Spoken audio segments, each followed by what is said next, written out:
नमस्कार दोस्तों, आप देख रहे हैं परीक्षा घाट चैनल। अगर आप इस चैनल पर नए हैं तो इसको शेयर ज़रूर करें।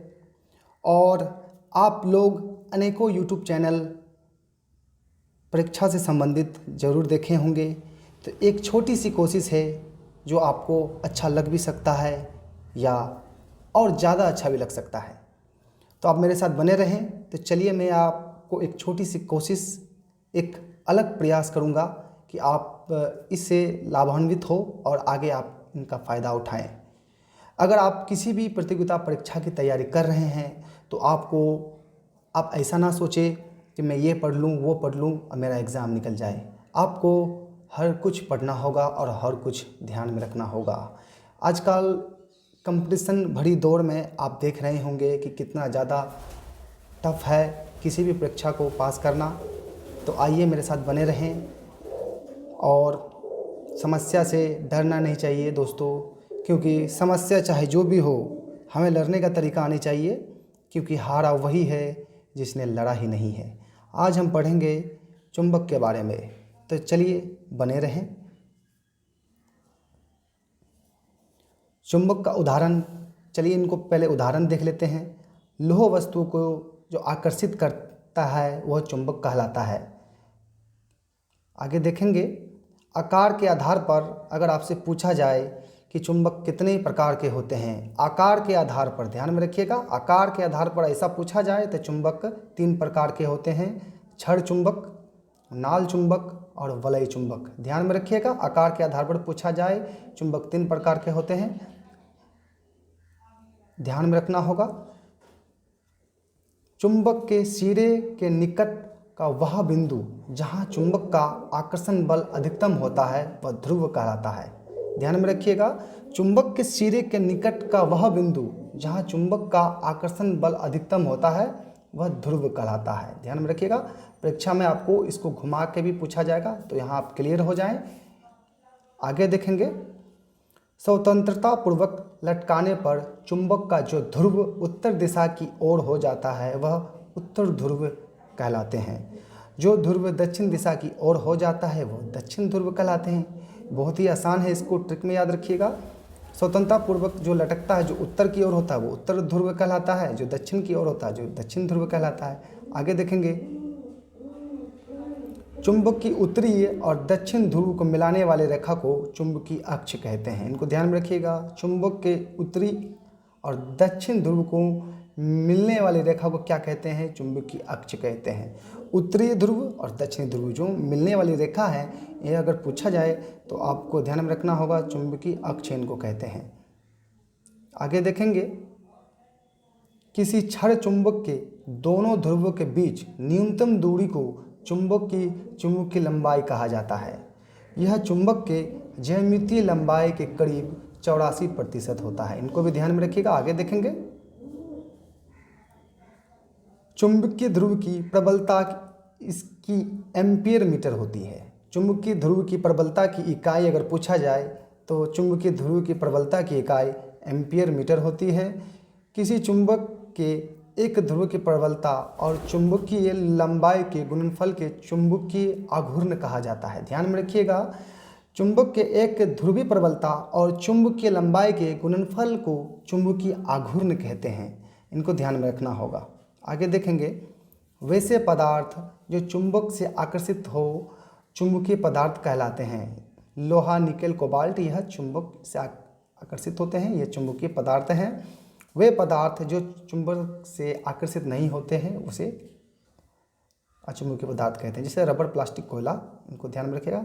आगे देखेंगे, दिशा पता लगाने यंत्र को दिशा सूचक कहा जाता है। दिशा का पता लगाने वाला यंत्र को दिशा सूचक कहा जाता है। ध्यान में रखिएगा, परीक्षा में बार बार पूछा जाता है। चुंबक का यह धारावाही चालक अपने चारों ओर चुंबकीय क्षेत्र उत्पन्न करता है।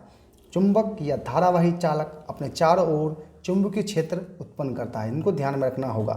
चुंबकीय क्षेत्र को चुंबकीय क्षेत्र रेखा द्वारा दर्शाया जाता है। अगर परीक्षा में पूछा जाएगा कि चुंबकीय क्षेत्र को किसके द्वारा दर्शाया जाता है, तो चुंबकीय क्षेत्र को, उनकी रेखा को दर्शाया जाता है, चुंबकीय क्षेत्र द्वारा दर्शाया जाता है। चुंबकीय बल रेखा एक दूसरे को नहीं काटती, कथन में पूछ लिया जाएगा कि चुंबकीय बल रेखा क्या एक दूसरे को काटती है। यहाँ ध्यान में रखिएगा, एक दूसरे को नहीं काटती है, इनको ध्यान में रखना होगा। बल रेखा के किसी बिंदु पर खींची गई स्पर्श रेखा उस बिंदु पर उस क्षेत्र का दिशा बताती है। ध्यान में रखिएगा, बल रेखा के किसी बिंदु पर खींची गई स्पर्श रेखा उस बिंदु पर उस क्षेत्र की दिशा बताती है। ध्यान में रखिएगा, आगे देखेंगे। क्षेत्र रेखाओं की निकटता चुंबकीय क्षेत्र की प्रबलता का द्योतक है। क्षेत्र रेखा का निकटता, ध्यान में रखिएगा, आगे देखेंगे। चुंबकीय क्षेत्र मापन इकाई न्यूटन एम्पियर मीटर है, जिसे टेस्ला भी कहते हैं। ध्यान में रखिएगा, चुंबकीय क्षेत्र मापन इकाई न्यूटन एम्पियर मीटर, जिसे टेस्ला भी कहते हैं। चलिए आगे देखते हैं। मैक्सवेल का दक्षिण हस्त नियम को पढ़ेंगे आज हम। यह यदि धारावाही तार को दाएं हाथ की मुट्ठी में इस प्रकार पकड़ा जाए कि अंगूठा धारा की दिशा की ओर संकेत करता हो। अंगूठा इस प्रकार हम पकड़ेंगे, अंगूठा धारा की दिशा की ओर संकेत करता हो। बाकी बची जो उंगली है, हाथ की अन्य उंगली मुड़ाव चुंबकीय क्षेत्र को दिशा व्यक्त करेंगी। ध्यान में रखिएगा, मैक्सवेल का यह दक्षिण हस्त नियम है। किसी धारावाही तार को हम इस तरह से पकड़े कि हाथ की मुट्ठी इस प्रकार से हम पकड़े, अंगूठा जो है यह दिशा की ओर संकेत करता हो और अन्य उंगली यह मुड़ाव चुंबकीय क्षेत्र की दिशा व्यक्त करेगी। ध्यान में रखिएगा, यह मैक्सवेल का दक्षिण हस्त नियम है। आगे देखेंगे। सीधी धारा के कारण चुंबकीय बल रेखा वृत्ताकार होती है। सीधी धारा के कारण, ध्यान में रखिएगा, विद्युत रोधी चालक तार बेलनाकार अनेक फेरों वाली कुंडली को परिनालिका कहते हैं। इनको भी ध्यान में रखना होगा। आगे देखेंगे। फ्लेमिंग का वाम हस्त नियम। यदि बाएं हाथ का अंगूठा तर्जनी और माध्यम और परस्पर लंबवत रखा जाए, तर्जनी चुंबकीय क्षेत्र की दिशा व्यक्त करेगी और अंगूठा गति की दिशा में हो तो मध्यमा प्रेरित धारा की दिशा संकेत करेगी। ध्यान में रखिएगा, यह फ्लेमिंग का हस्त नियम है, वाम हस्त नियम। अब आगे देख लेते हैं। विद्युत जनित एक ऐसा यंत्र है जिसके द्वारा यांत्रिक ऊर्जा को विद्युत ऊर्जा में परिवर्तित किया जाता है। ये बहुत ही इंपॉर्टेंट है, इनको ध्यान में रखिएगा, बार बार परीक्षाओं में भी पूछा गया है। विद्युत जनित्र एक ऐसा यंत्र है जिसके द्वारा यांत्रिक ऊर्जा को विद्युत ऊर्जा में परिवर्तित करते हैं। विद्युत मोटर विद्युत ऊर्जा को यांत्रिक ऊर्जा में परिवर्तित करते हैं। ध्यान में रखिएगा, आगे देखेंगे।